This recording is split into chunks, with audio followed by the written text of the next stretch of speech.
Sticks and stones may break my bone, but your words can't hurt me. No, you just can't hurt me.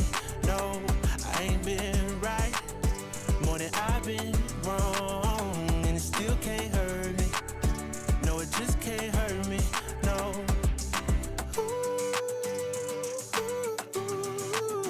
No, you just can't hurt me. No, you just can't hurt me, no, no, no. I know it's hard to be polite, and it's easy being petty. My mama used to tell me, gotta use you when he ready. Man, it's crazy how my brother said it could've been my cell. It's either prison or a grave, that's what everybody tell me. Man, life ain't a beach, it's a female dog. I'm staying 10 toes down, though I still might fall. Oh yeah, now I done came through, knocking pictures off you all. Cause loving people who persecute you, it's still a tough be a light up on my path and a lamp under my feet. I know my faith strong, but my flesh still kinda weak. When that victory be looking like the verge of defeat, and I feel that disrespect, help me turn my other cheek and say, sticks and stones may break my bone, but your words can't hurt me. No, you just can't hurt me. No, I ain't been right more than I've been wrong, and it still can't hurt me. No, it just can't hurt me. No.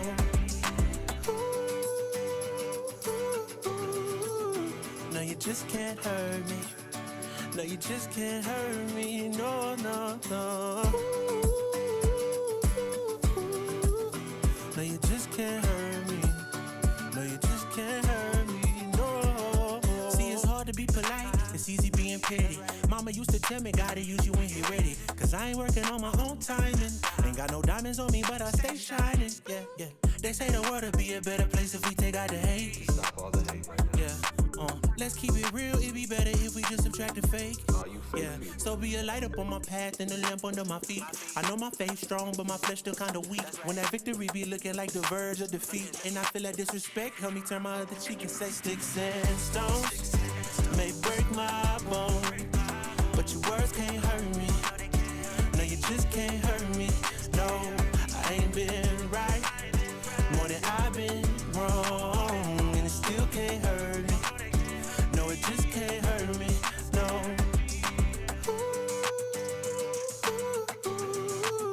No, you just can't hurt me. No, you just can't hurt me, no, no, no.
From my lips, feel bent from the bit. Take a sip to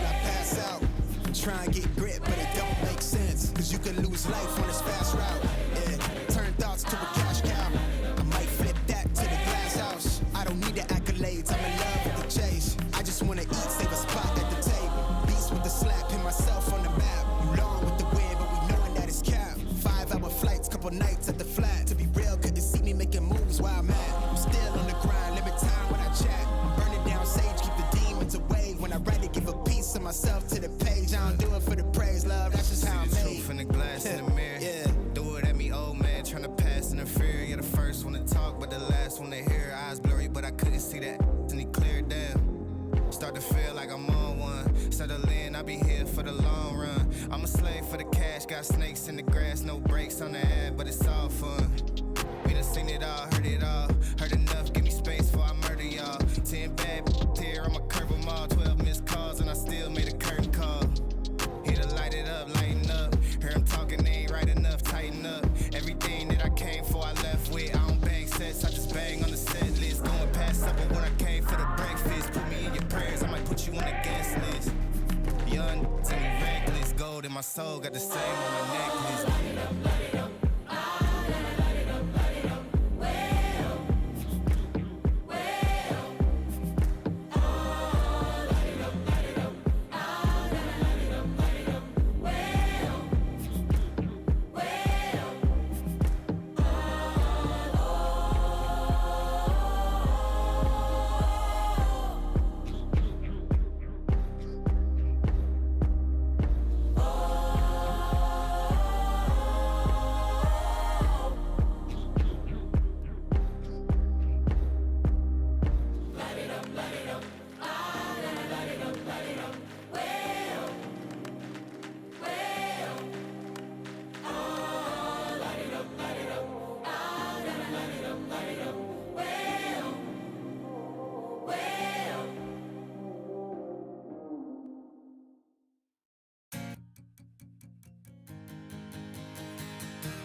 I can't get no sleep, please make my life more simple.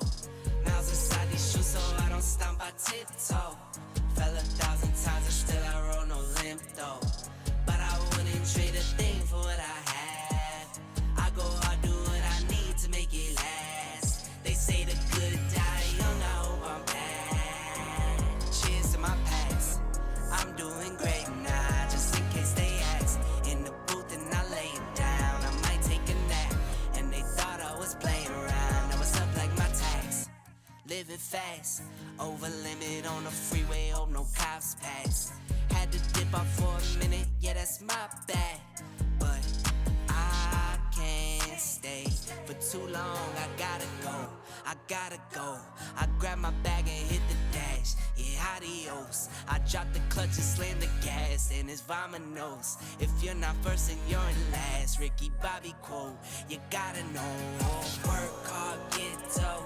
I can't get no sleep, please make my life more simple. Miles inside these shoes so I don't stomp, I tiptoe. Fell 1,000 times and still I roll no limp though. But I wouldn't trade a thing for what I have. I go hard, do what I need to make it last. They say the good die young, I hope I'm bad. They say the good die young, I hope I'm bad.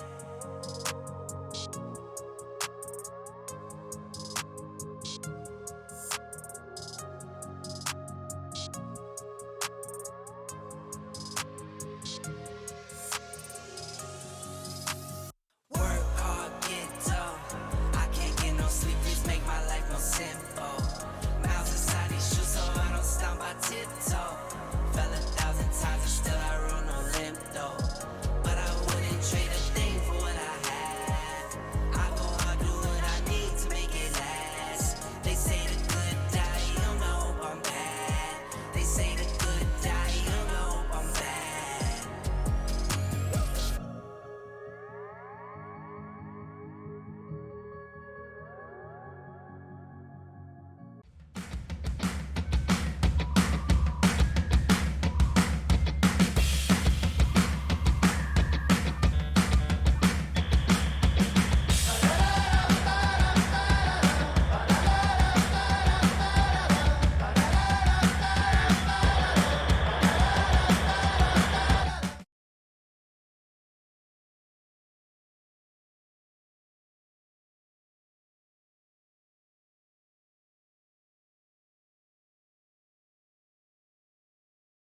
Yo, we're live. What's up, everybody? What's up, Mark? What's up, Sean? How you doing, man? How you doing out there, Twitterverse? I am doing well. Just got back from effectively a 5, 6 day, 7 day vacation. I've lost track of the number of days. But basically started last week around this time, maybe a little earlier. And let me tell y'all, I am ready for St. Louis to become an MLS team, so that I can make visits to St. Louis on an annual or biannual basis, just for MLS soccer. Because man, that city's a fun city. It really is. There's a lot to do if you know where to look.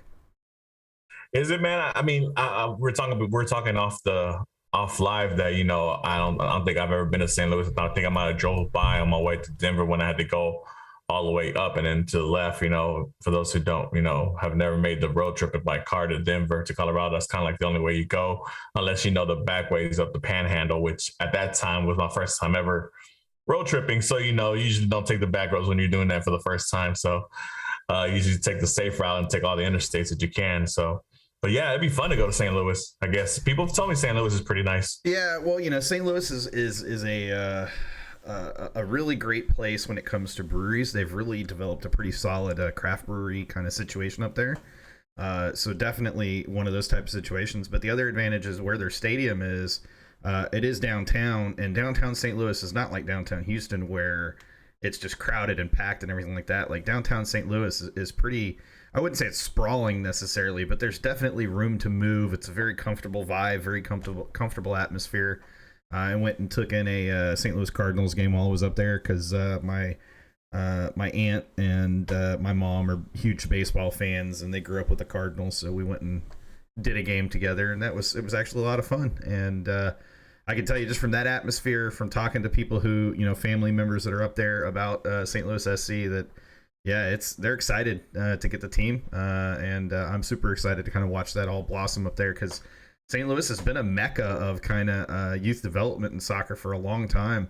It's been very well known. I mean, Brad Davis, you know, came from there. What's up, Harry? Nice to see you, man.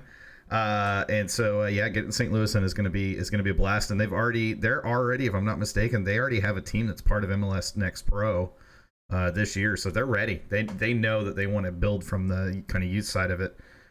So yeah, just super excited to see them, you know, to see that kind of transpire and come to fruition. I know it's not something you and I plan to talk about, but you know, that's where I was. So there you go. No, I mean, it's cool. I mean, you know, when you get to travel to different cities and, you know, you just happen to be in a city where, you know, an MLS franchise was, you know, or is, you know, and you get to, I guess, kind of go experience if you decide to do that, you know, while you're over there. You know, I know when I went to New York this past year, you know, I was there during the Hudson River Derby or whatever they call it, you know, and I was thinking about going to it, but I didn't go. But it would have been something nice to do at the time, especially since it's at Red Bull Arena instead of New York Yankee Stadium or whatever. But whatever. We're not here to talk about St. Louis. We're not here to talk about New York. We're here to talk about Houston Dynamo. And obviously, man, a lot has happened since the last time we come on, Sean. 3 weeks, guy. 3 weeks. You know, I know a lot of y'all missed us. We've missed y'all a lot. Trust me, we know there's a lot of things that's happened between the last time we were on. You know, obviously the Dynamo are on 4 or 5 game unbeaten streak, if I'm not mistaken. Back-to-back wins, a road win, Sean, a road win this early in the season.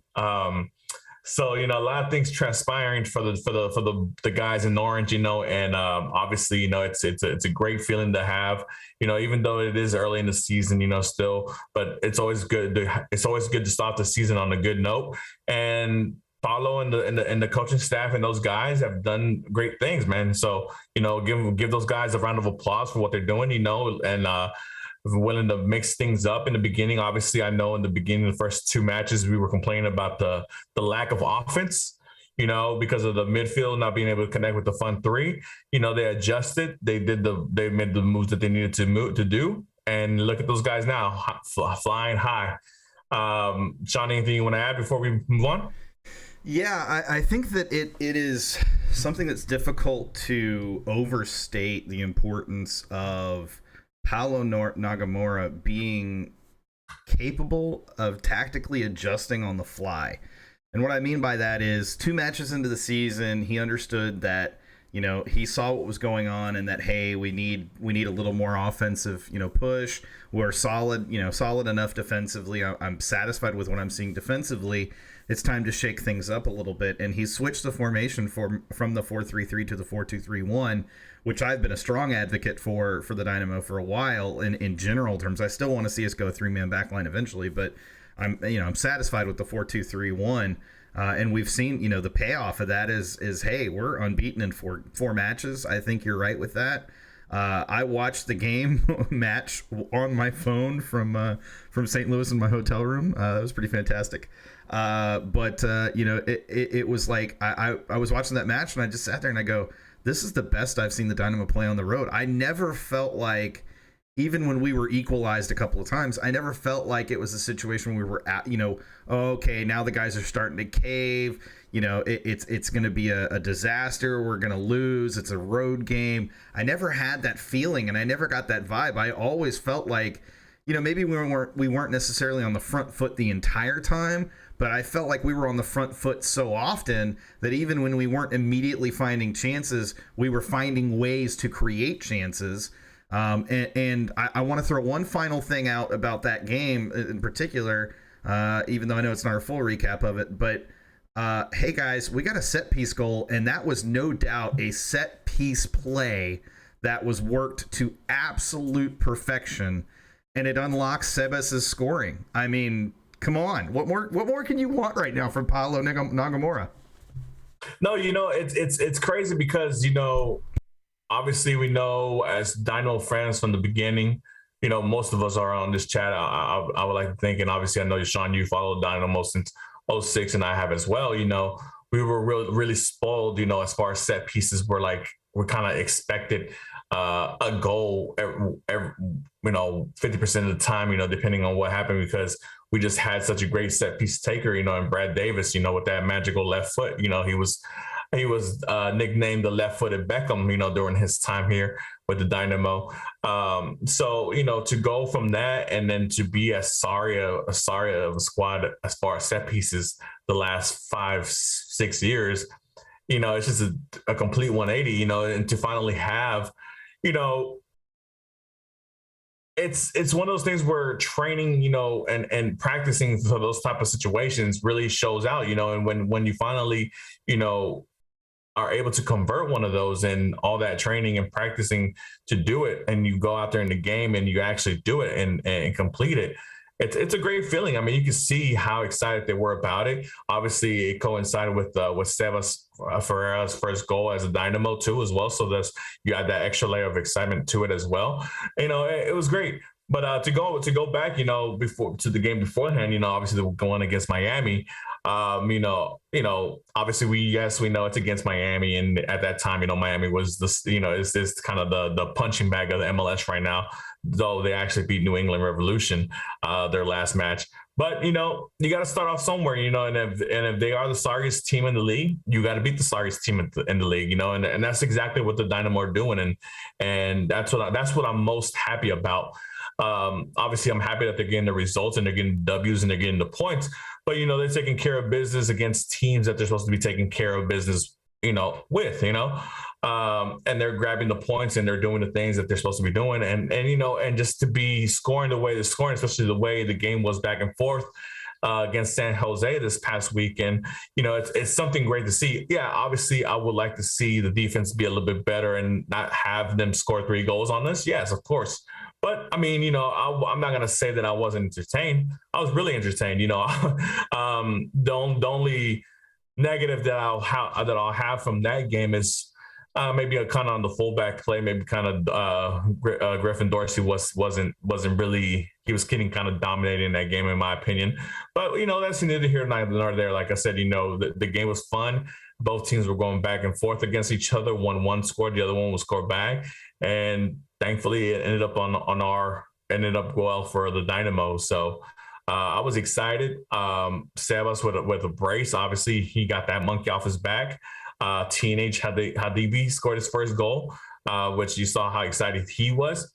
And Darwin, Quintero, what else can we say about this guy? This guy, a lot of people wrote him off. A lot of Dynamo fans on here wrote him off. Talking about, is he worth DP money? Is he a high level 10 player? Why are we even bringing him back? He was a cancer last year. He had a lot of trouble with Tab and all this stuff, whatever. But I mean, this guy showed up. He's showing that what kind of professional he is, and he's out here dominating.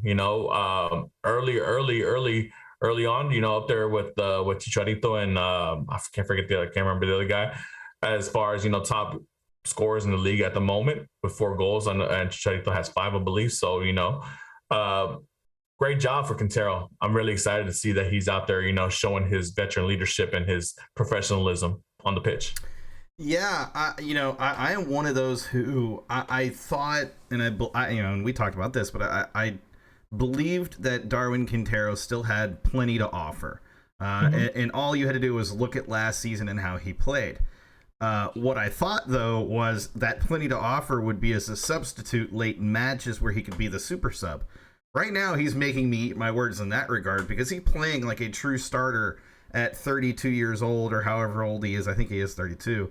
At 32 years of age. And he's playing not only like a starter, but he's playing like a starter that deserves an all-star nod this year, in Major League Soccer. And I mean, he's beating, defenses that are not terrible defenses. Now, there are some that, are not great, but, he's playing the teams that we're playing, and he's continuing to keep that, to keep scoring, to keep assisting, to keep finding creative passes and ways to be involved in the game. And he's finding ways to include other players. I mean, there were multiple times that he was linking up with, with whether it was Fafa or whether it was Coco or whomever, just finding ways to kind of create that space and create opportunities that we don't see when he's not on the pitch. And so that was good to see. I mean, yeah, for sure. And, on the broadcast, obviously, I think Eddie and Glenn always talking about whether they think Darwin's a 90-minute player. And that, to me, honestly, that's neither here nor there. If he's playing the full 90, that's great. If he's not, if he's playing 70 and you're giving Memo, or you're giving Darwin Saran or whoever else is on the bench, the last 15, 20 minutes of the game against tired legs, I don't really care about that stuff. That for me, what I care is whatever time you give him, if he's able to give his all and he's able to produce, and you're giving him enough time to produce. I remember you talking about him being a super sub. My only thing against that I think I mentioned when you mentioned it was that I don't know if he would be given enough time to be able to do what he needs to do as a super sub, because at that time you had Memo playing ahead of him. And Memo, you're obviously giving Memo, because he's a young guy. He's 25, 26, if I'm not mistaken. You're going to give him his 65, 70, 75 minutes. So does that kind of hamper, Quintero, if you give him just 15 minutes to go against tired legs? Yeah, he might dominate, but would he have enough time to actually score and create, And that's where I think, thankfully, Paulo saw it on the reverse end and said, you know what, I'm going to start him and give him as many minutes as he can go, and if he goes to full 90, great. And if he doesn't, he goes 70, then that's great. As long as he's able to do whatever he needs to do and create and provide and score during that time span, that's fine with me, which obviously it's working out beautifully for Quintero and for Paulo at this moment. And another note, we're talking about adjustments and how Paulo, the fact, I've been hampering it on this a little bit before we went on international break, but to finally have Tyler Pasher start over Corey Baird, I think is another example of how Paulo has seen that what he was doing wasn't working, and he's willing to adjust. Whether Baird will be able to regain his starting position later on, we'll see. But Pasher, Pasher came in there, and you can completely see the difference when you have Fafa and Pasher up there as opposed to Baird and Fafa. Pasher was very involved. Unfortunately for him, he didn't get to score. He had an opportunity to score, but it didn't go in for him. But you can see the complete difference day and night having Pasher start as opposed to Baird, in my opinion. Yeah, I think you're being rather gentle with saying that it just didn't go in for him. If I remember correctly, he basically skied that shot, and it was nowhere close to goal.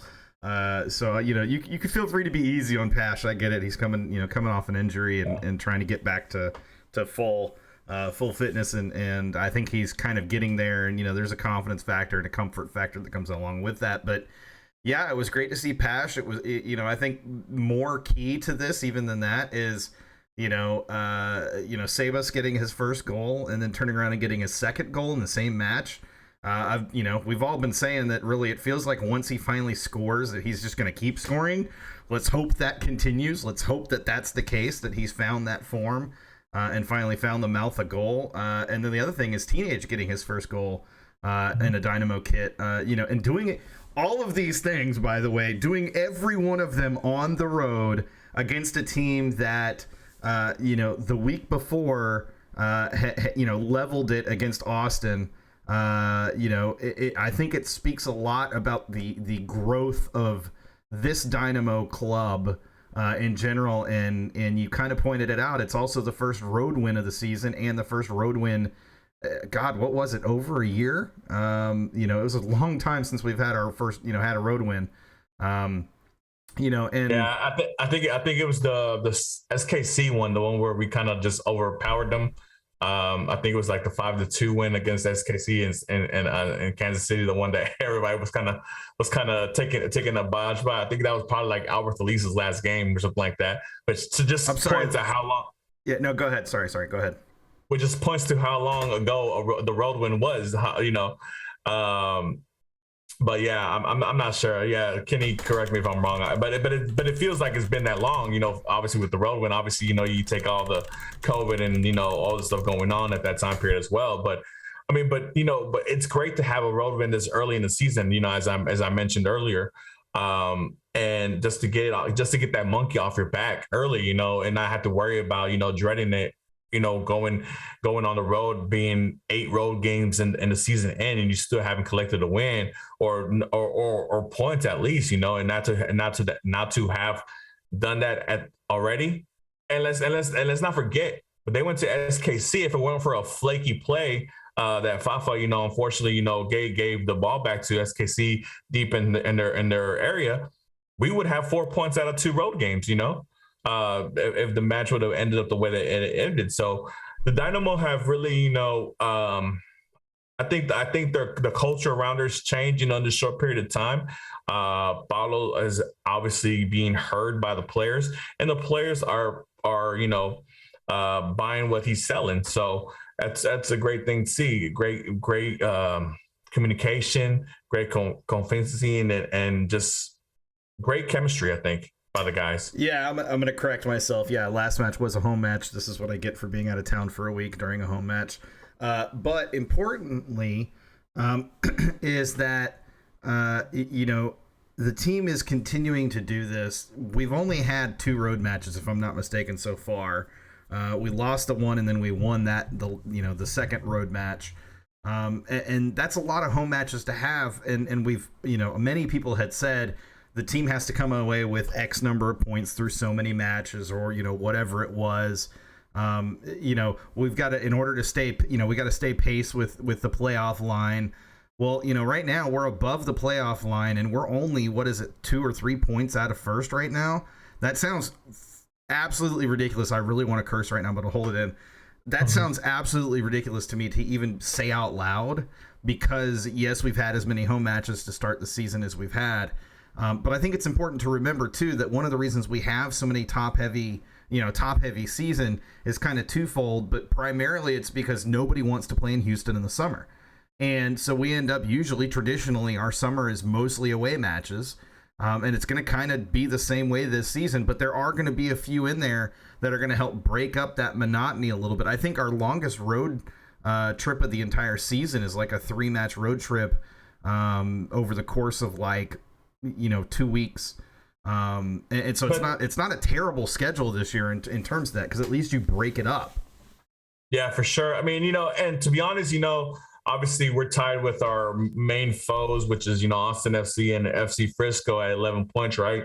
But but the difference between, I think, for us and, let's say, Austin is, I feel like the Dynamo are ascending while Tree FC is kind of descending. We obviously knew the hype that they had, or the loud noise that the FC fans were making earlier when they were on that first 2 games and they had scored like 10 goals, and now their last 4 games they've only scored 4 goals and they've ended up managing the same points as the Dynamo have, So I mean, you can look at it from different perspectives. And yes, we do have a lot more home matches early on in the season than what would normally a balanced schedule would. But you know what? That means we have to take advantage and defend the home stadium and get these points, which is what they're actually doing. I mean, like I said, the only points we dropped was in Kansas City, and like I said, it was by a fluke mistake by Fafa. Other than that, I mean, we would be perfect. Us and then I think I can't remember who the other team that's there's only one team left undefeated, I think. And I can't remember off the top of my head who it is, but yeah. So I mean, we're doing well. I mean, like I said, at the beginning, we weren't scoring the goals. We weren't being as offensive as we'd like to be. Now we're scoring the goals, 3 goals in Miami, 4 goals here in Houston. So it's good. It's good. I'm very happy with the results, and I'm very happy with the Dynamo at this moment.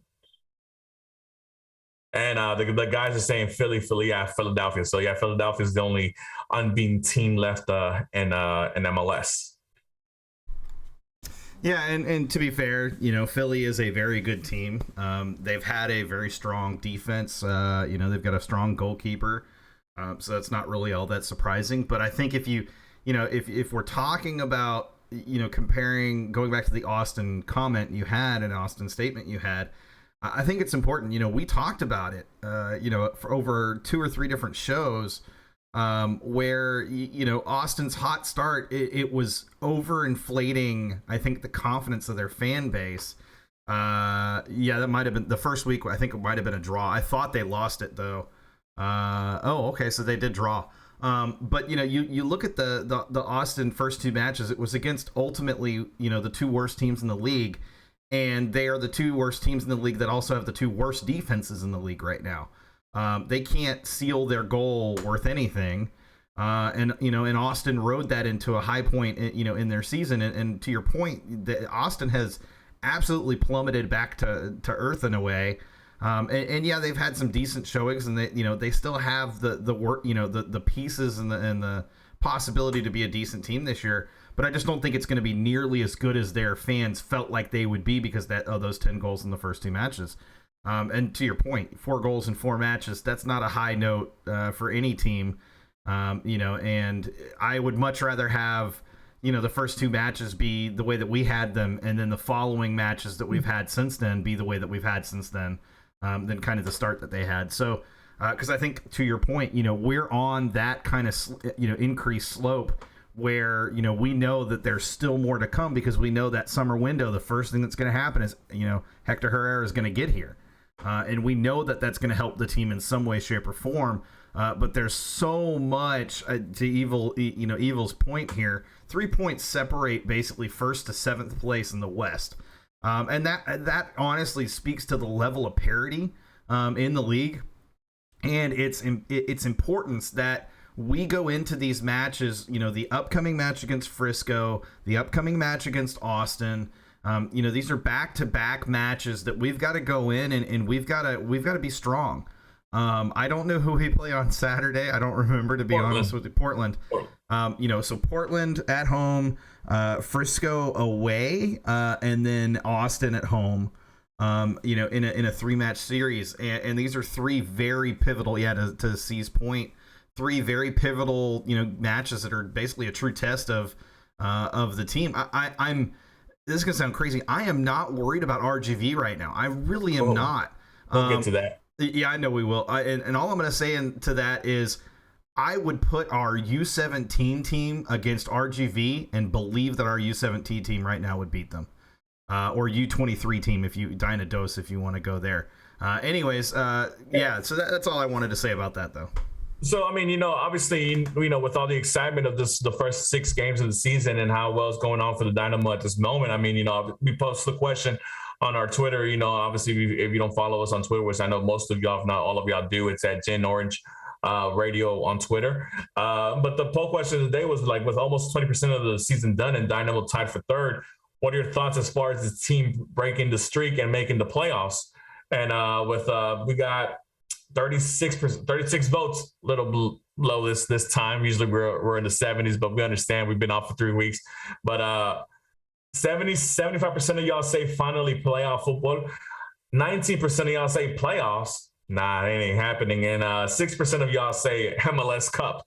So, hey, I'm down for the MLS Cup being overachievers, but I just, to be honest, I'm just ready for some playoff football, and the H, and I think this is a really strong shot. Like I said, look, we had a situation when we were under Wilmer where we had a hot start, and I think it was the best 10-game start of our history. And obviously we faltered because of Gold Cup and all our internationals going away, and the Dynamo not having depth, available to them of that caliber that needed to sustain what Wilmer was trying to do. But this year we don't have that. We don't. Obviously, there's no summer tournament this year because the World Cup is in the winter this year. There's nothing taking away our internationals as far as, of importance. Obviously you'll still have people here and there, go play friendlies or go play, some warm-up matches for the World Cup. Obviously, Hector Herrera being one of those players, because of Mexico qualifying to the World Cup.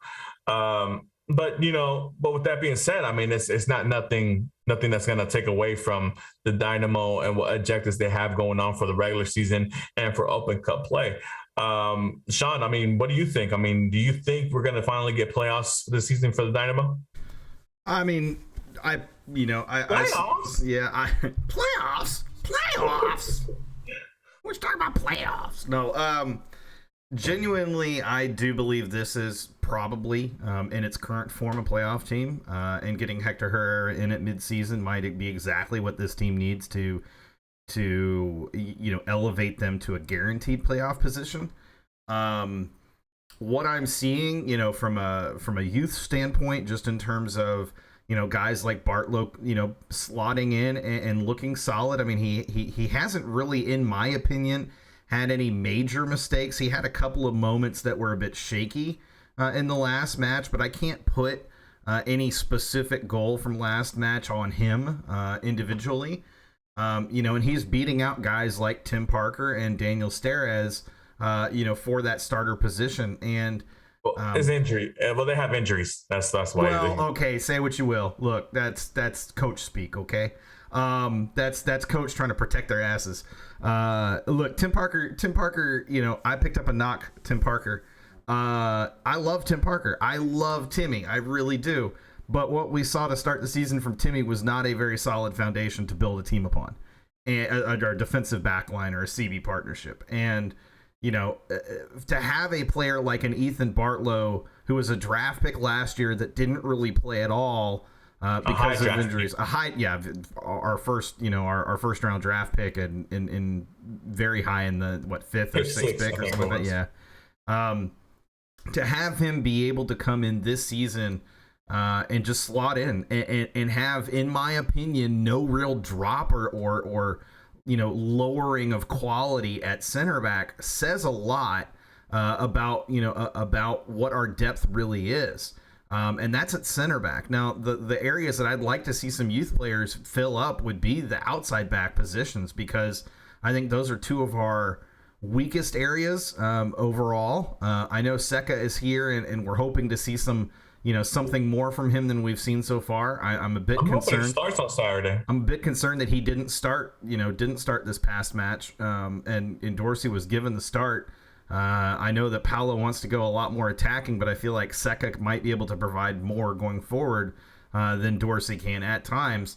But we can't argue with the results. That's the thing. We could pick it apart all we want, but the fact is Paulo Nagamura, week in and week out right now, is getting the results. There's one loss on the season right now.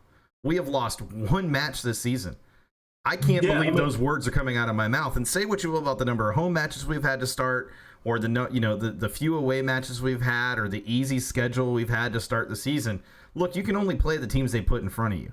It's going to get a lot harder, absolutely, but we have to appreciate the fact that no matter what Paulo has done thus far in the season, everything is working pretty well. I'm not going to say it's working great. There are definitely things and areas to improve, but we can't argue with his results right now. He's making it happen with the players that were that were given to him to work with, and he's not had to make a ton of changes over what we had last season. And the results between the two seasons, I mean, realistically, what are the two biggest differences that we have? It's ultimately that, hey, we're actually playing Darwin Quintero. We've got Seba starting up top, and we've got Steve Clark in goal. Outside of that, there's not a whole lot of difference from the players we had last year. Yeah, I mean, and just to go back to the outside, to the fullback point that we're talking about, as far as those being the weakest positions currently on the pitch, yeah, I mean, I have to agree. It was a little bit like, I didn't see why Seca didn't start or even get any minutes in that San Jose match, but I'm definitely absolutely looking for him to get some playing time against Portland, if not starting. Like I said, I'm not sure if he's still getting acclimated to the team, because he did come kind of late, last minute, and then obviously him still trying to get acquainted with the squad or trying to get match fitness. But like that, like I said, Griffin Dorsey, I think he's out there. He's the one thing I can't say negative about Dorsey is he does hustle. He does go out there and gives his all. While he's on the pitch. Unfortunately for him, obviously he's playing out of position. Obviously because he's more of a midfielder, maybe even a little bit of a wing or whatever. But he's trying to get on the pitch however he can. And if the coach says play right back, he's playing right back. So that's what he's doing. So I can't really say anything negative towards him as far as him not giving his all. He's practically playing a new position for the first time ever in his career, in his professional career that I know about. That is what it is.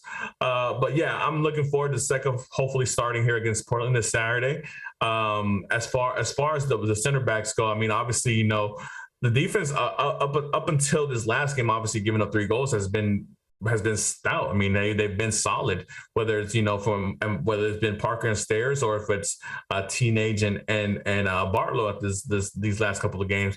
But that's good, to have the depth in that center back position, because you're going to have injuries. You're going to have Nicks and Knacks and whatever. And center backs get hurt a lot. They're the ones being the most physical on the pitch. So it's great to be able to plug in and plug out whenever you need to. And it's good to see Barlow, obviously getting on the pitch, especially starting the last 2 games, and I'm sure he's going to get a run of games, with the Open Cup opening up here next week and stuff like that. So it'll be great to see the young players get a lot more minutes as well. But with that being said, we're complaining about wins. The Dynamo have gotten 10 points out of 12 in the last 4 games. So we're nitpicking here now. We're nitpicking here. It's kind of a weird vibe to have on this show, to have a winning, feeling, to have this winning feeling on the show. Cause I feel like the last two and a half years has been just so, like just a big ass sigh. Like, sometimes, not to say I don't enjoy being on the show with you, Sean, but sometimes it's like, man, I can't. What are we gonna get on and talk about today? The same hot mess that we have to go see on this pitch. But it is what it is at the time. But let's be happy. Right now, we're on the positive. We're ascending.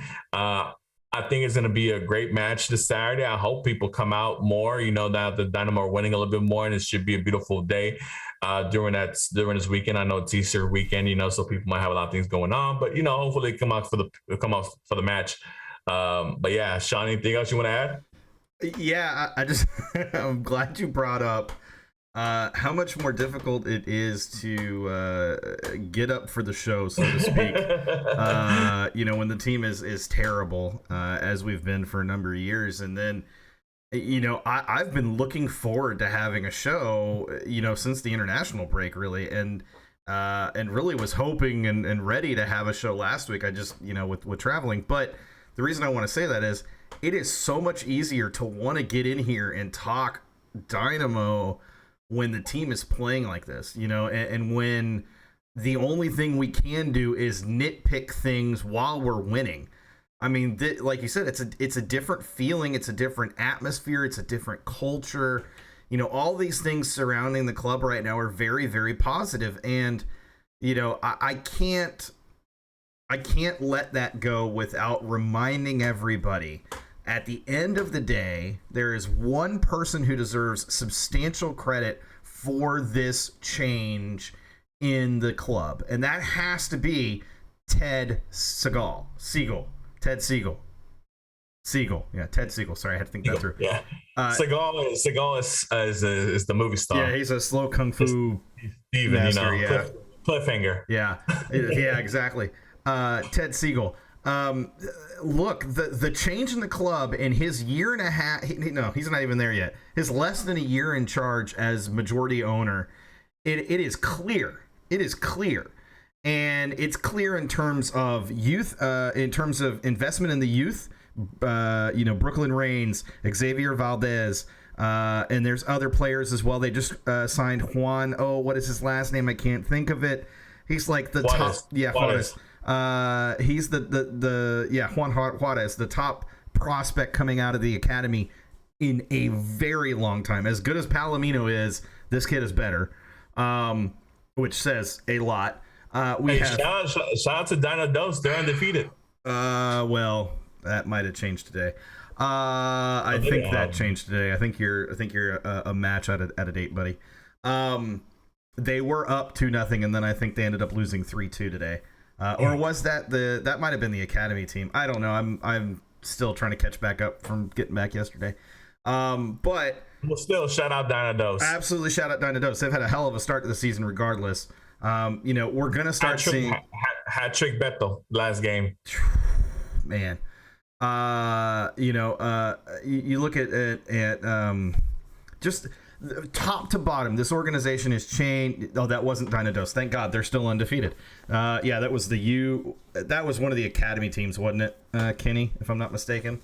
I've lost track. Like I said, I couldn't keep up today. I think it was the U17s today.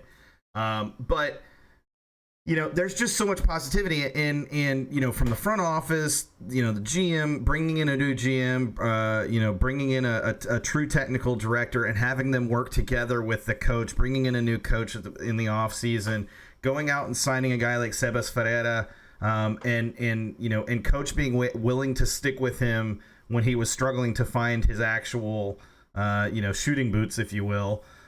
Keeping Fafa around and understanding his importance to the team.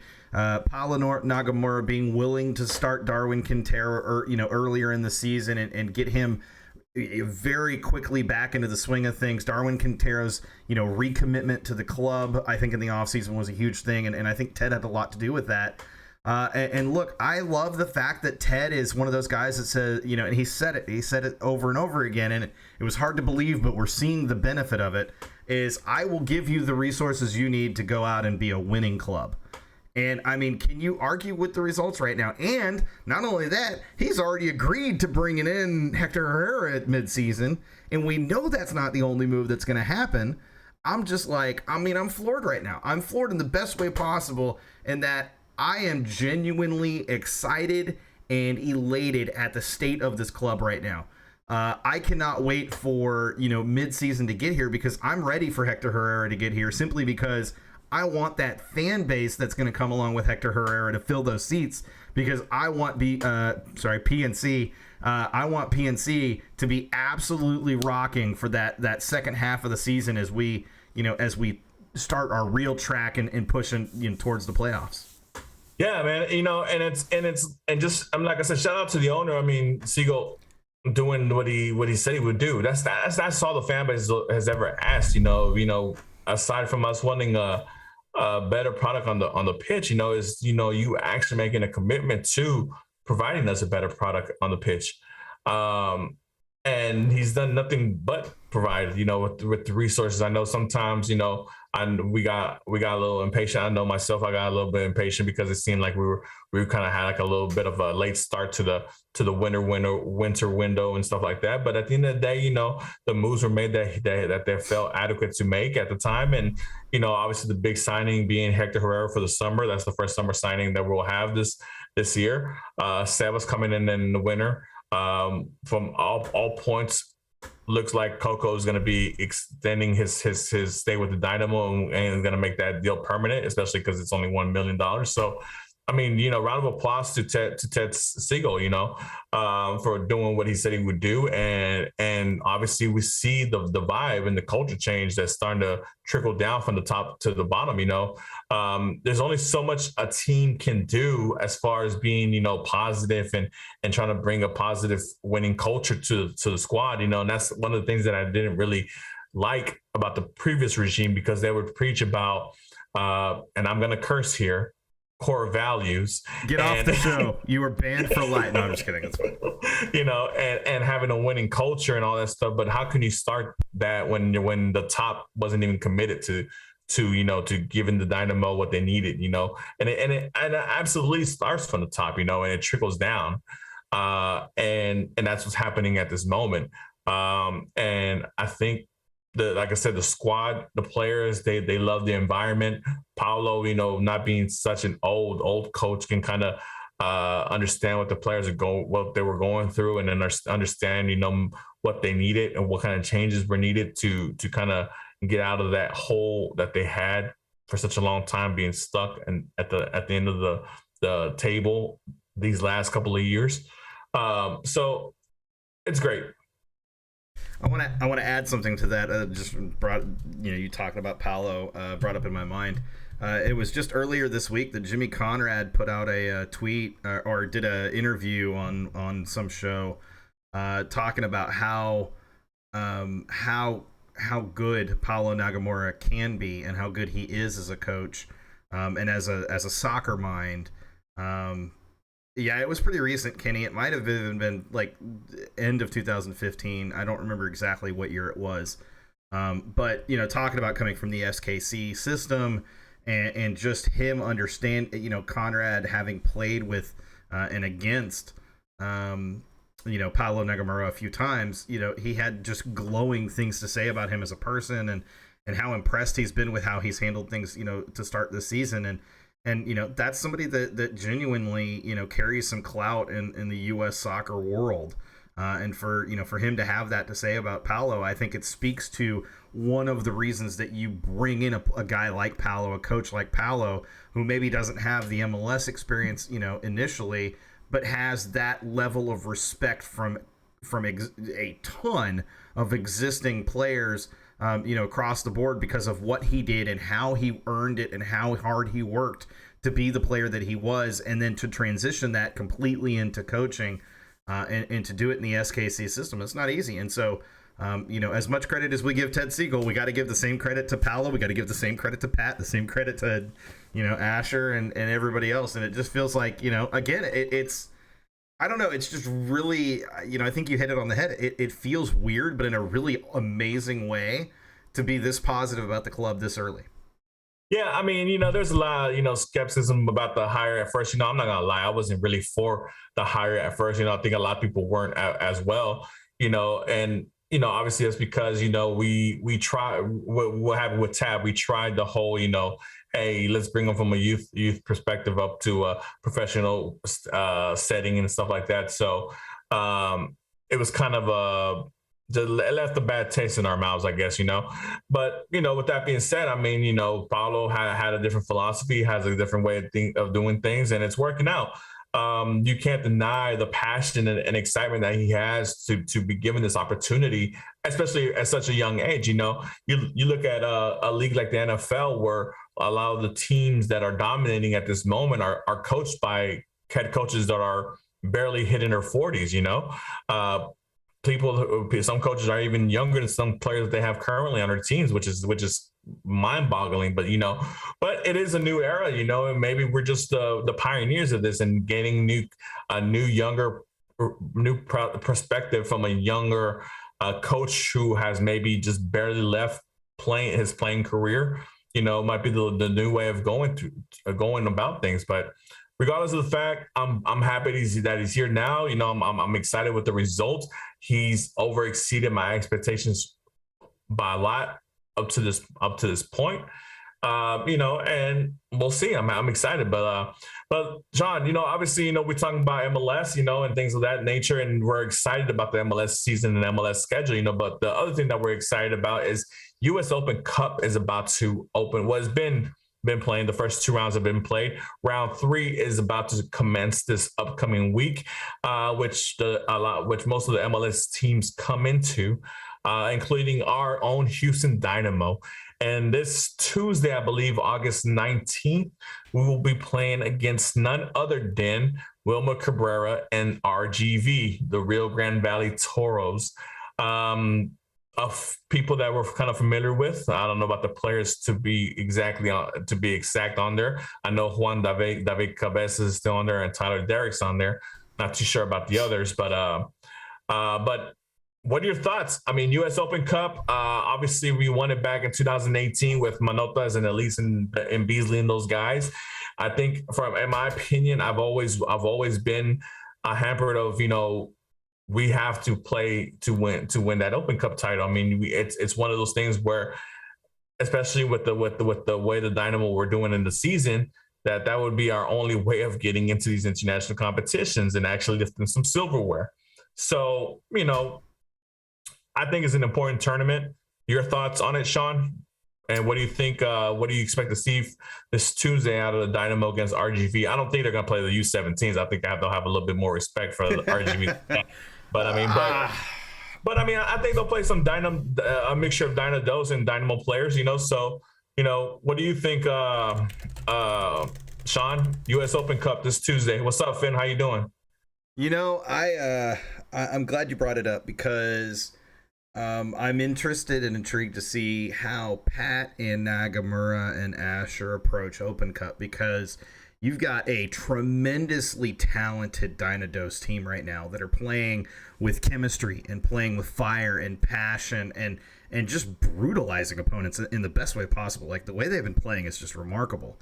I would love to see me some Papa Ndoye. I would love to see me some more Guitao. I would love to see me some Palomino in this match. And honestly, I would not be opposed to seeing them those three start this match. There are other players that are just playing so dang well right now for Dynados. And do you really want to expend, especially during the current stretch that we're about to have, where you're also gearing up for specifically, the run of Frisco, Portland will already have happened, but then Frisco and then Austin back to back. And you are definitely, we appreciate that, Jacob. Thank you. You definitely want to make sure to do this, to do it well. And so it's an opportunity for these young guys, I think, and I think we're going to see as many of them as possible. To Kenny's point, you're only allowed 7 foreign players in Open Cup. You can only have on your registered roster for Open Cup 7 foreign players or 7 international players. There's no trading of international slots for this competition. So guys like Guitao, guys like, Papa Ndoye, who are, I think Guitao is under a pro contract. I think he signed. No, he's not. You're right. Dang it. But it doesn't matter. I mean, it's an amateur. It's open to anything. You have amateur teams in this, so I don't think that really applies to it. I'll have to look into it. But yeah, I'm kind of curious about those roster rules. Yeah. I may have to hit up some of the bigger name soccer guys. Yeah. But regardless of the fact, like I said, I think it's going to be a mixture between Dynados and the Dynamo players who Here's my question for you. I got to ask this question.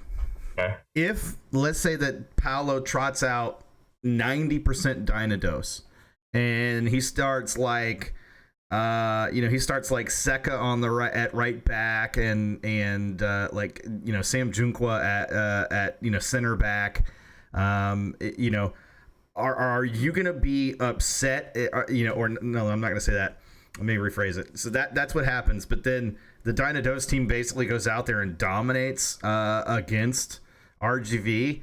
If you're an RGV fan and you get dominated by an MLS Next Pro team, I mean, after all of the talk that they had about how bad the Dynamo were for them and everything else, like, doesn't that just have to, I don't know, that to me personally, that's got to just sit and that's got to rub them the wrong way. So they're going to absolutely come out with a very, very, very, very strong, passionate, they're going to come out with fire. And well, look, go ahead. Look, if I was Wilmer, I'm coming out with the strongest team, and I'm looking to score 5 goals on Dynamo. Whichever Dynamo team appears on the pitch across from me, I'm going there, and I'm seeking vengeance. Okay, that's just my perspective, right? And especially this being their first time ever being in this competition. I know they won their last match, their first ever match or whatever. And not obviously them going against their old counterpart in the Dynamo. And then obviously Wilmer being an ex-Dynamo coach and having a couple of ex-Dynamo players on the squad. I think this RGV squad is highly motivated to come in here and make a statement, regardless if it means anything to us. I think it would mean a lot to the fans down in RGV. So that's why I think it's important for Paulo not to just kind of brush this game to the side, if they know anything about the last couple of, years in the Dynamo. So that's why I think even though I do expect it to be Dynados heavy, I do expect him to have a couple players on there that, that obviously can make a difference. Maybe, obviously players like Corey Bird, who is not playing that well, he can, kind of pick it up a little bit and gain some confidence playing against a lesser side. Players like Seca, maybe that'll be a good warm up, or if he does do well against Timbers, to go against RGV to kind of get the match fitness up quicker. Sam Junkla, like you mentioned, somebody who's not playing at all, right now. Marcelo Palomino, this could be a perfect opportunity to show out and finally show Paulo, like, look, man, you have me here on Dynados, which is fine. We're doing the damn thing on here, but my goal is to be on Dynamo's first team up here competing for minutes in this midfield.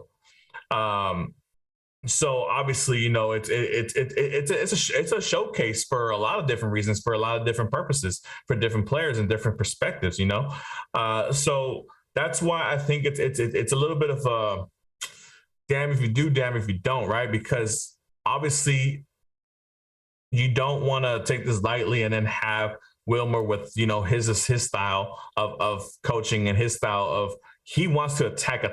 We saw that style of play that Wilmer plays, right? And we loved it when we were scoring 5, 4 or 5 goals against, all these teams when he was our coach. We just don't want that happening to us when he's with RGV. And I hope that they take this game a little seriously than what it is. I think it's a little bit more, it's not your normal round 3 U.S. Open Cup game. Let me just say that. Yeah, and certainly Wilmer coming back to Houston to play against his former club. Juan David Cabezas coming back to play against his former club. Tyler Deric. You brought those 3 up. It's definitely going to be something that they're all going to have. Like I said, there's going to be a little something extra in this one for them.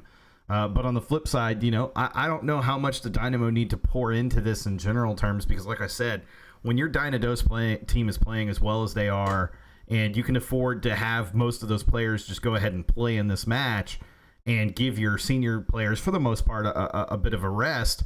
I mean, just think about it. We were just talking about, Darwin Quintero, and you could bring him in the 70th minute, let him play 20 minutes, in this match. You could bring in Coca Carrasquilla for 25 minutes in this match. You could bring a guy like Ethan Bartlow if he's not going to start on Saturday. Bring him in for a while in this match. I mean, there's just so many options for the Dynamo when it comes to depth right now, and that is the greatest thing. Go ahead. And that for me, you mentioned Darwin Quintero, which I don't think Darwin Quintero should have anything to do with this round 3 U.S. Open match. I think you start bringing in Quintero and players like that once you starting to the semifinals of the competition or whatever. But let's talk about a player like Memo Rodriguez, right? The player that's a good call. Yeah, who's in the bench now because of Darwin Quintero.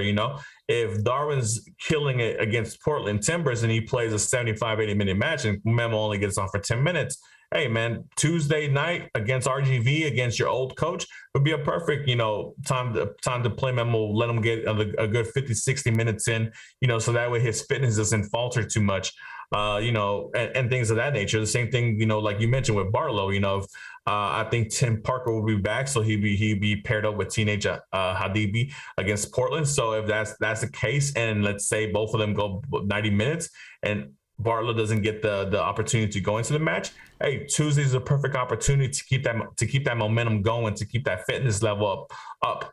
Since he started the last 2 matches in MLS. So I mean, we have the depth as far as the first team.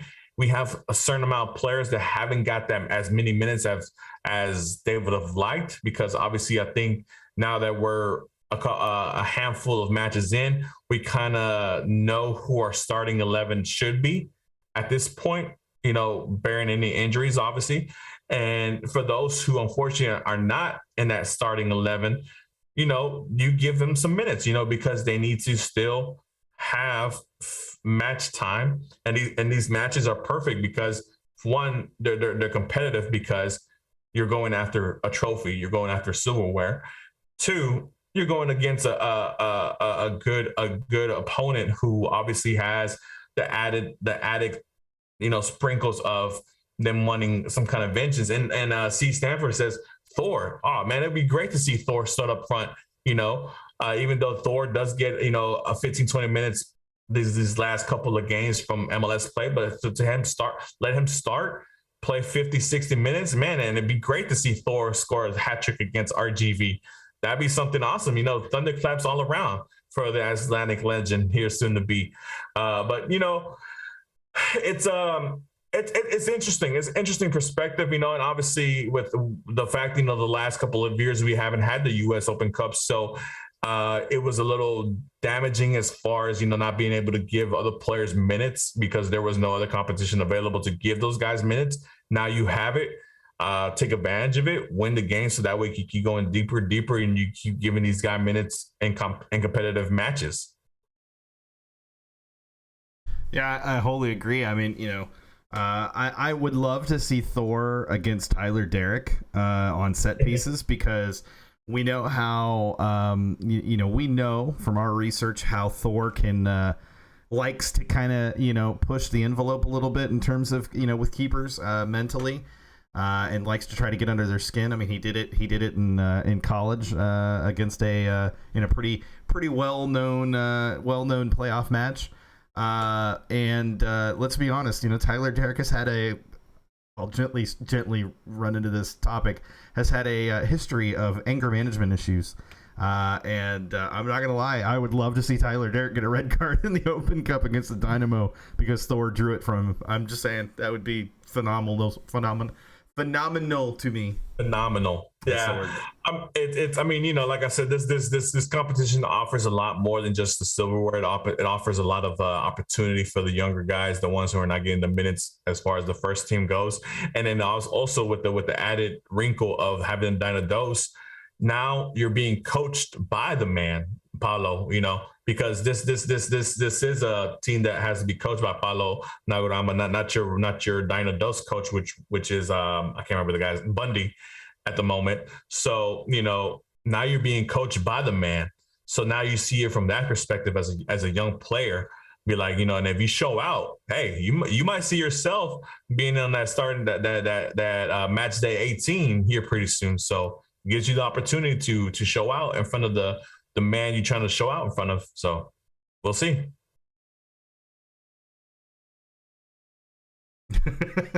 Sean, I don't know if you have anything else to add. No, I like Evil's comment. I believe Thor versus Deric will go viral on so many levels.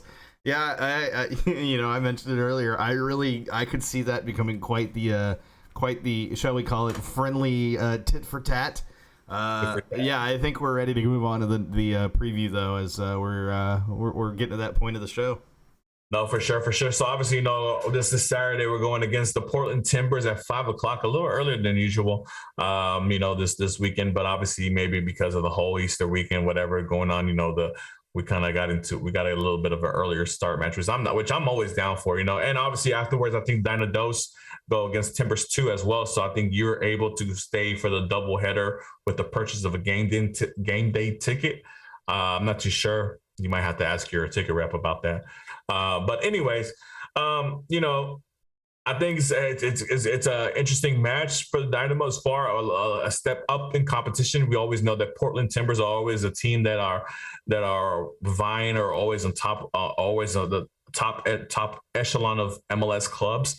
They have the players and then the squad with Sebastian Blanco, the Chara twins. Are they twins or Chara brothers? And, and others, obviously, given, and then obviously, we have Steve Clark, who we took from them, probably wanting to have a clean sheet against those guys as well. So, what are your thoughts on this match coming up, Sean, against Portland Timbers? What do you think's going to happen? And obviously, we'll go to predictions and both predictions after that. You forgot the most important Portland Timbers player that we've ever taken from Portland, and that would be Deric Valentin.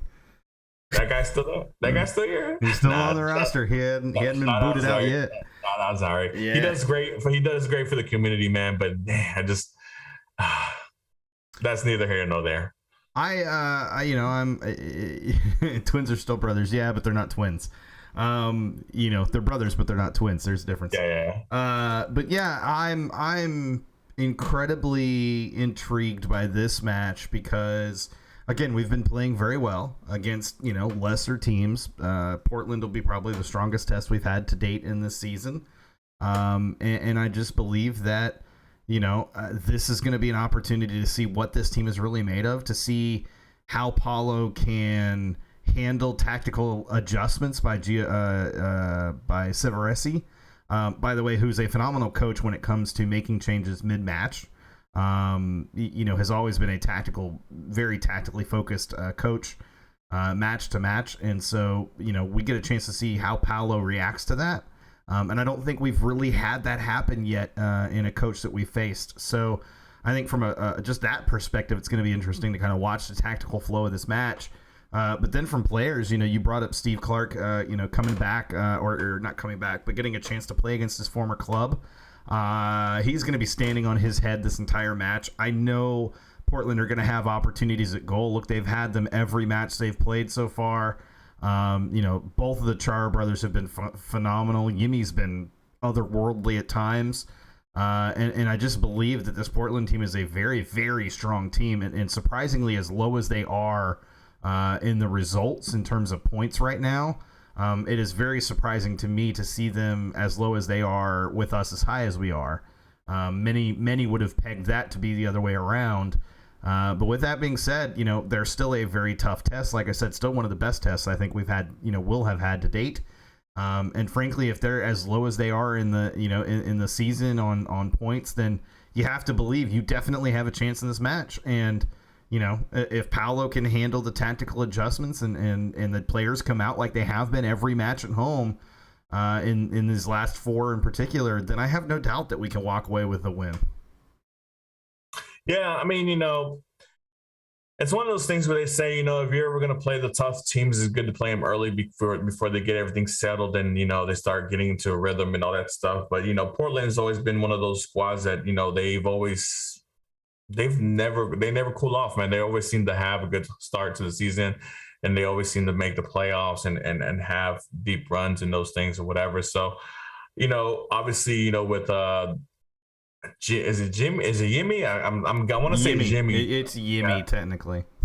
Well, yeah, but the one that's scoring the goals. It's Yimmy. That's what I'm telling you. It's Yimmy. Okay. So yeah, I mean, obviously he's had two fantastic goals. Both of them coming as far as bicycle kicks and things like that. So, we know what that guy can do. We know how well of a provider and creator he is, for the Timbers and how much of the possession game and flow the game runs through him.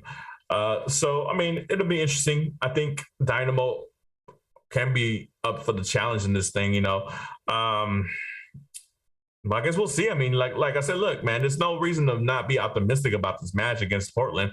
Because obviously we've seen what the Dynamo have been able to do. They've been really good defensively, aside from the San Jose Earthquake game, but then obviously the last couple of games have been really good offensively as well, being able to score goals when needed.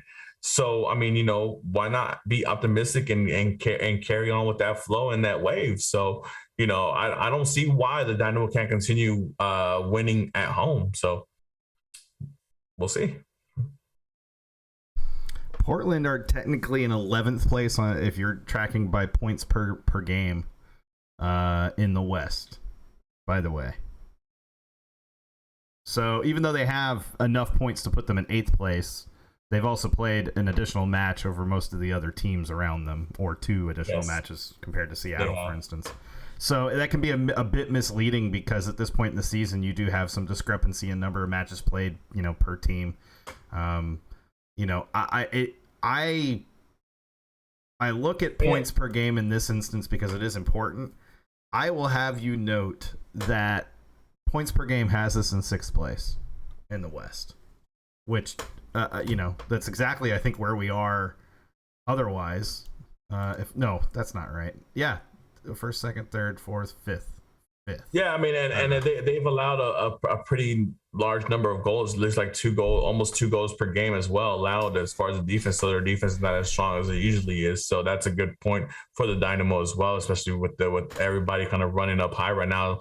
Now that Sebastien has scored his goals, Quintero obviously is on fire, and then Fafa contributing as well with his goals. And then I'm assuming that Pashers would be starting again this weekend against Portland. So I think he would want to get on that scoring sheet as well, and show out in front of the guys and show why Paulo has decided to go with him. And obviously, he's still on the cusp of the Canadian national team. So I know he wants to make it to the World Cup. I know he wants to go. So if I'm a Tyler Pasher, I'm taking the bull by the horns, and I'm trying to make sure I take full advantage of all the playing time I get and try to score as many goals and assists as much as I can, because I got the national team coach out there looking at me, and and being a fringe player because of injuries, he's got to show out if he wants to go to Qatar this winter. Yeah, and it's important to note that Portland also just played away to Vancouver last week on Saturday. So they're traveling twice. This is the second match that they're playing away, and they won against Vancouver 3-2. They lost at home against LA Galaxy. They drew Orlando at home. They lost to Frisco 4-1 back on March 19th in Frisco. And then they beat Austin in Portland, and then drew LAFC to start the season in LA. So the only reason I bring that up is you look at that, and it's kind of a very interesting. They don't really have a form almost anyway. If you kind of watch the results, like it's kind of a very ebb and flow type of team, and you can't even read home and away. Like it's that kind of thing with them. Yeah, I mean, and obviously they've been having all the distractions with the front office and what happened with the Andy Polo situation and all that stuff going around with their fan base and the disappointment that they've been having as far as the supporter groups being very vocal about not like that the ownership not liking what they did and how they handled that situation. So we'll see. I mean, we'll see what happens.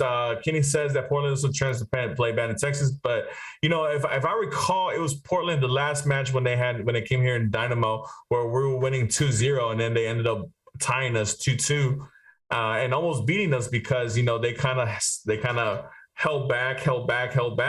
And then they just gave it full force the last 20-25 minutes, kind of reversed the tactic that we're supposed to use against the teams at home on us, So, I don't know. We'll see. We'll see what happens. But, yeah, I think, obviously Portland's been going through some stuff outside of the pitch that's kind of been harming the whole organization. So maybe that might be one of the reasons why they're doing so poorly just off the season right now. But, with a team with veterans like that, it only takes, a couple of good runs of game here to get those guys moving again. And, and I'm pretty sure that they'll get it. I won't be surprised if Portland ends up in the playoff hunt, by the season's end. But yeah, so Sean, prediction time. What do you think? Well, let's just start off with the regular prediction scoreline. Who do you think is what do you think the score is going to be? Who do you think is going to score? And then after that, we'll go with bold predictions. And guys, you too, give us your predictions on the chat. I'll shout them out here. Well, after Sean, gives out his, and then I'll give out my prediction, and then we'll go to bold predictions. 4-2 Dynamo win. 4-2 Dynamo win. That's my straight prediction. Man, that's a good game, man. 4-2, that's not bad. Evelyn said 3-2. So she's not that far off from what you're saying. So for who's scoring? 4-2.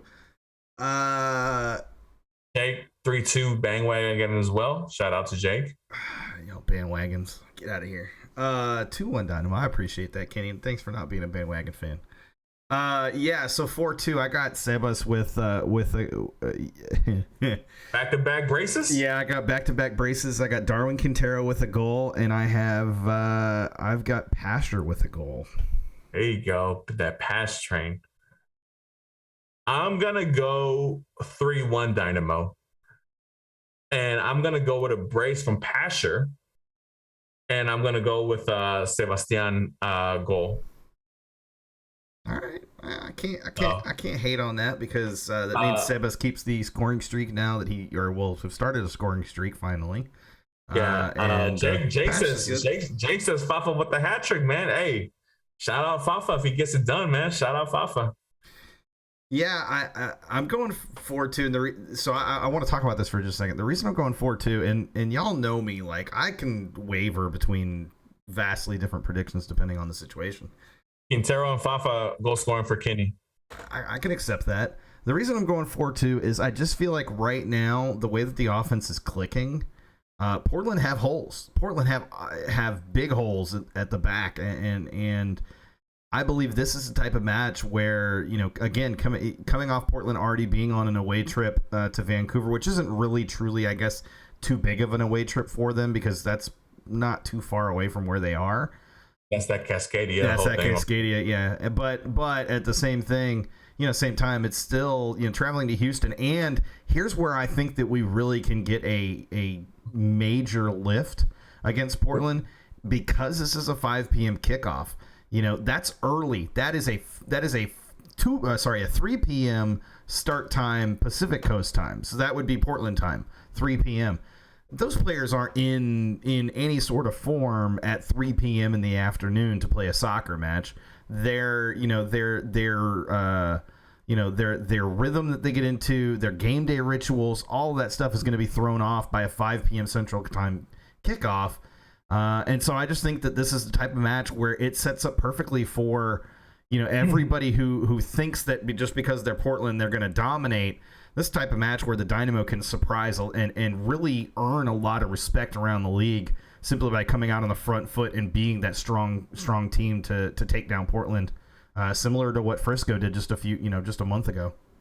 Yeah, I went 3-1. I almost went 3-0 because I want to see Clark with that clean sheet against his old team, but I just want to get the W. But and like I mentioned earlier, I think now that Pasher is kind of got the backing of the head coach and he's going to be the starter, which I'm not saying, but I'm assuming he's going to be the starter, because he had a really good game against San Jose. And like I said, and then add the extra wrinkle of him trying to show out because he still wants to be part of the Canadian national team, which made the World Cup, which will be playing in Qatar this winter.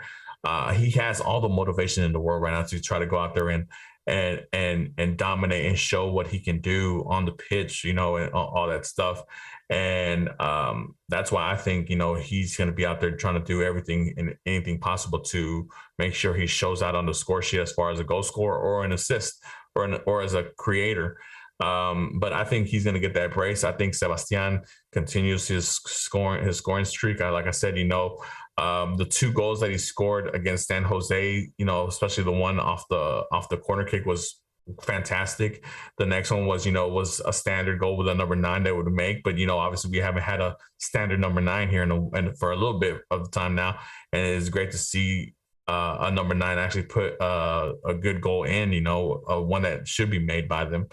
And I think he'll have the same momentum going. I mean, he'll be more free, more able to go over there and dominate inside the box. And now, obviously, this will be the 7th game playing alongside Fafa and Quintero and those guys. So hopefully they're more balanced and more chemistry between them. So I don't see why Fafa can't be scoring game in, game out, to be honest, especially if the Dynamo are going to be running up the score lines like they have been the past couple of weeks. So Let me go through sort of some of these bold predictions. Y'all getting a little bit ahead of me on here on this chat, man.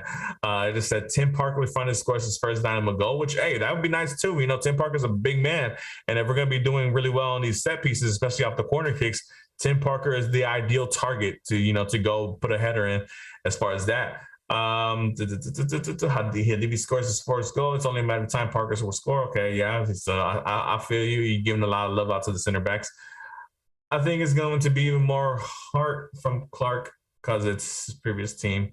Yeah, obviously, in any player, especially, playing against your old team or the team who let you go or whatever, or whatever reason why that is your ex team, you always give that little extra grit to or you always get that little extra oomph into that match because you want to show them what they're missing out on, obviously. So I think for Clark, I mean, he's going to be up for. I mean, he practiced against these guys. I mean, so these guys, he knows their tendencies. He knows kind of which way they would go, which way they would shoot when they're trying to hit a goal, whatever. So I mean, we kind of have the upper hand there as far as him understanding those attacking players for the Timbers. So. Like I said, I think Clark's going to have a good game. I wanted to give him the clean sheet, but, I'm not going to get too far ahead of myself out there and get the 3-1 win for the Dynamo would be just as much satisfying as it would be if he got the clean sheet. Sean, so bold prediction time. What's your bold prediction? I felt like 4-2 was bold, even though it was my actual prediction. What you mean? I mean, Dynamo went 4-3 and they just went 3-1. So 4 goals ain't really that bold anymore. Isn't that crazy? My bold prediction is that we see a couple of assists by Seca in this game. And that would be a great way for him to start off this campaign, wouldn't it be? Yeah, for sure. And I definitely think there's obviously every opportunity for this team to be able to go out and do that. I just crazy. Just right now, it's just crazy to be a fan of this club. And then that's really what it comes down. It's like I can't. There's a part of my brain that doesn't want to believe that this team is really this good. And you're stumbling over yourself because you can't understand, you can't comprehend this right now because it's been so long. It's been over 10 years, man. It's been 99% or 98 or 96% of my fandom of the Dynamo. No, I guess not that long, but 85% of my fandom of the Dynamo has been during the low years. And, it's been so long and it's been a long time coming and it's great to see. And if they can keep it up and they can prove that we're not going to be an easy out for any team in the West or the East, then, all bets are off this season. And, I agree with Kenny. There's still plenty of soccer to play. The team could definitely come back to more of a median average, and I'm okay with that because the fact is if they continue playing the way that they're playing and they start losing results here and there, I'm okay with that because at least they're continuing to play the way that they're playing. That's what I want to see. And they've proven they can play this way. It's just a matter of them keeping that form up. So my bold prediction would be, what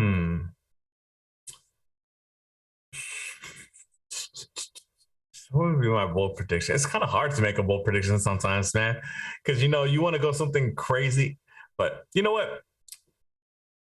Who scored? We just saw. Oh, it was the Charlotte Atlanta game where we saw an Olympico off a corner kick. We're gonna have one of those that here. Charlotte goal, by the way, was absurd. And it was.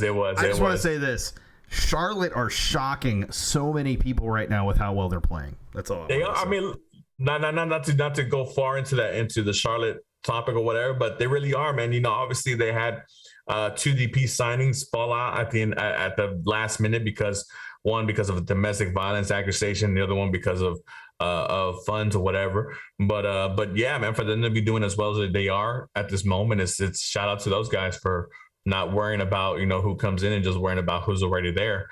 Maybe, man, and Olympico, a goal from the corner would be nice. So that's gonna be my prediction.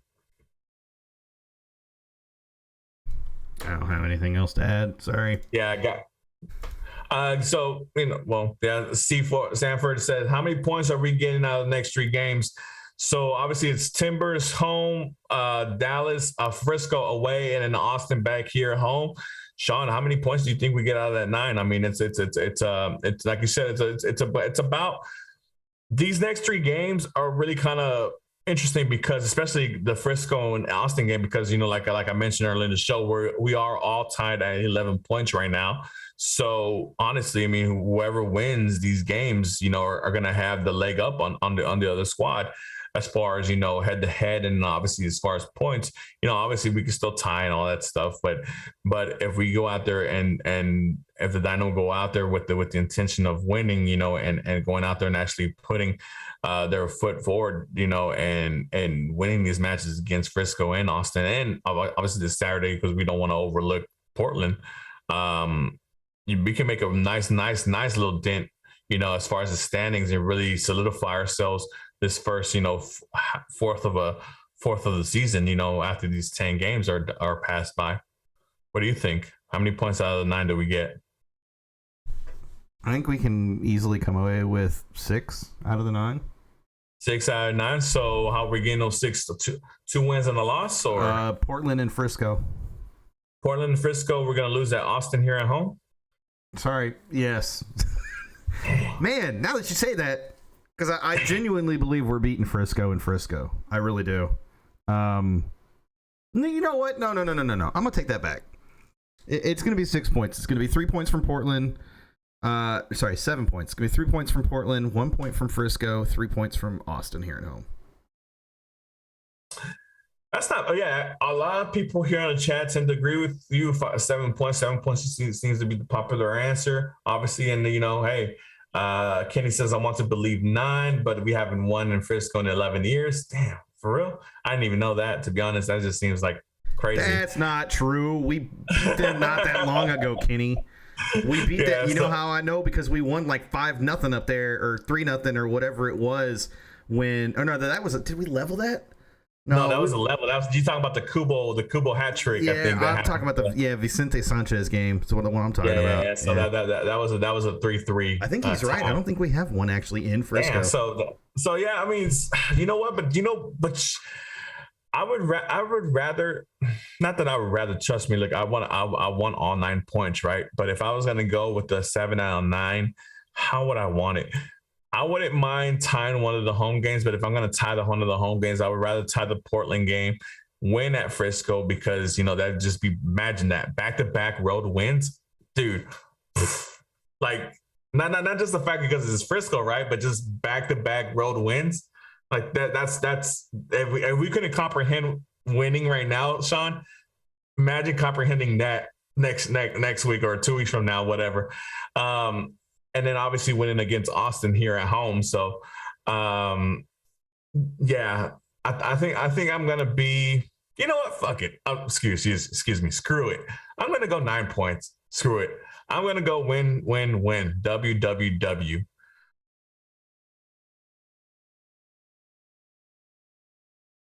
Damn. Sorry. Right. No, you're good.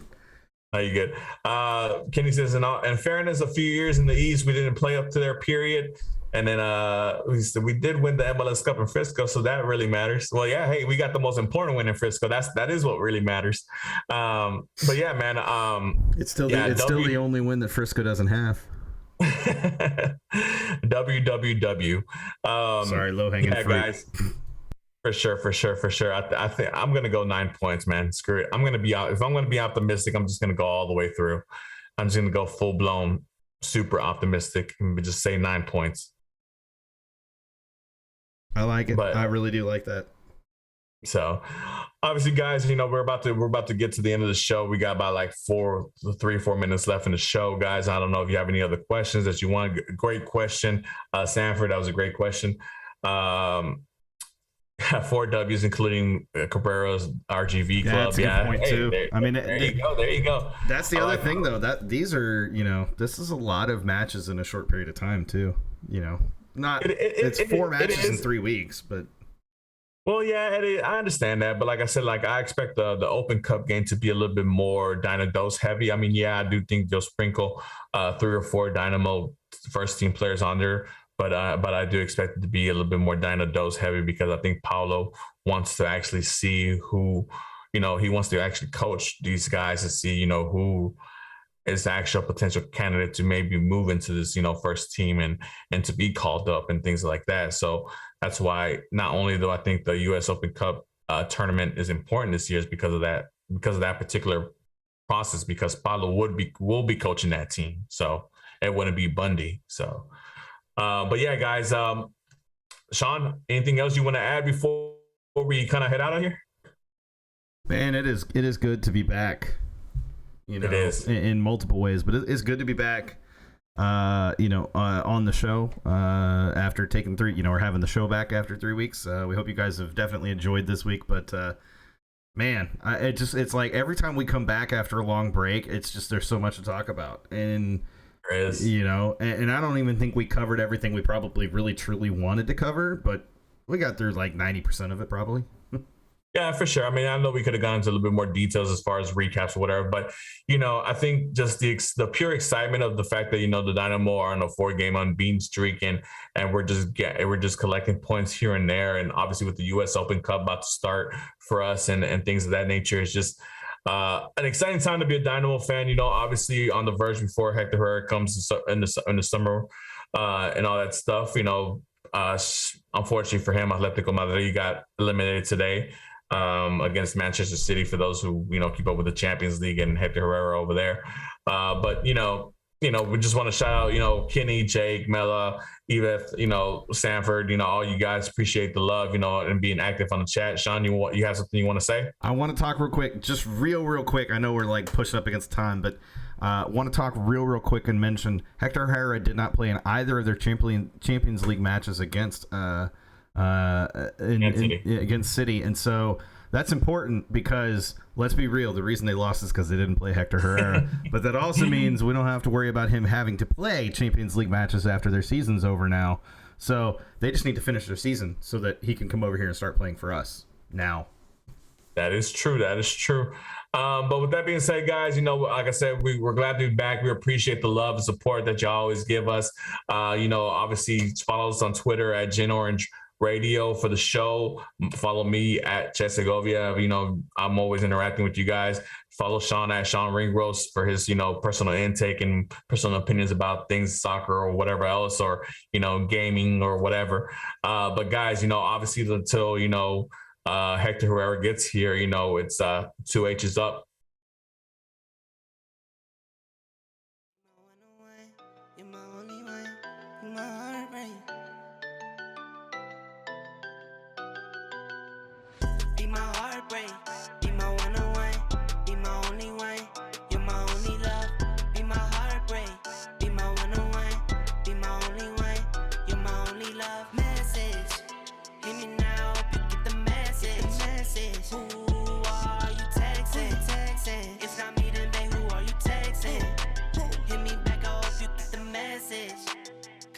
Cause you've been acting reckless.